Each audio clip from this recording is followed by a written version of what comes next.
And here's part two to my video, helping hopefully secondary principals and administrators to expand their influence, their sphere of influence. Because as I pointed out in the last video, there are 5 administrators in this high school that my son attends, and they are still below 50% in every single core area as far as proficiency is concerned. So we need to kind of reorganize or rethink the way that we're doing things. And one of the things that we can do better is to really be intentional about our classroom observations. First of all, if you're not getting into classrooms, you need to.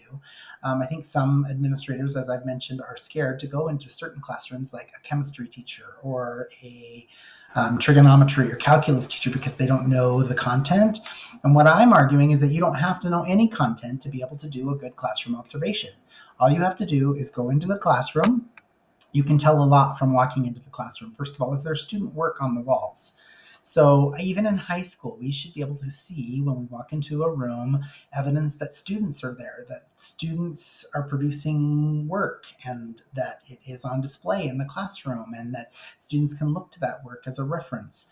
Anchor charts could be present, reflecting what students are learning. So things that students can actually refer to as they're doing their work or as they're completing tasks as a reference. You can go and look for the objective. It should be posted.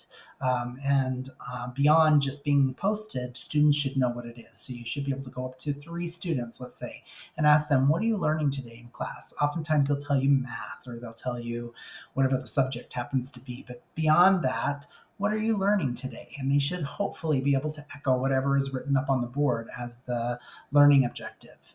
You should be able to see engagement. So kids should be talking to one another. They should be doing more of the talking than the teacher is doing. So if the teacher is standing right up at the front of the classroom, sage on the stage for the whole time that you're in there, for the whole 5 minutes, 10 minutes, well, that's a good sign that maybe kids need to be doing more talking, and you can inquire a little bit with the teacher. So tell me about how much student interaction you have in your lessons.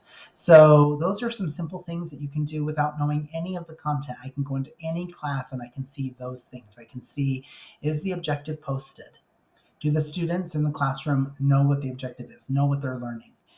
Can I see evidence of student work in the room? Can I see evidence of what the students are learning in the room? So maybe some anchor charts or some student work from that objective or those objectives.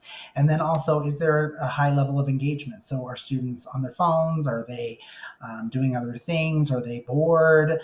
Or are they actively engaged, asking questions, talking to one another, actively doing in the classroom? So those are 3 simple things that you can look for when you go into a classroom that would fill up 5 minutes, 5 to 10 minutes. And that's really all that I'm asking, is that secondary administrators get out of their offices, get away from all the discipline that gets piled at their feet, and start going into classrooms to see what's going on.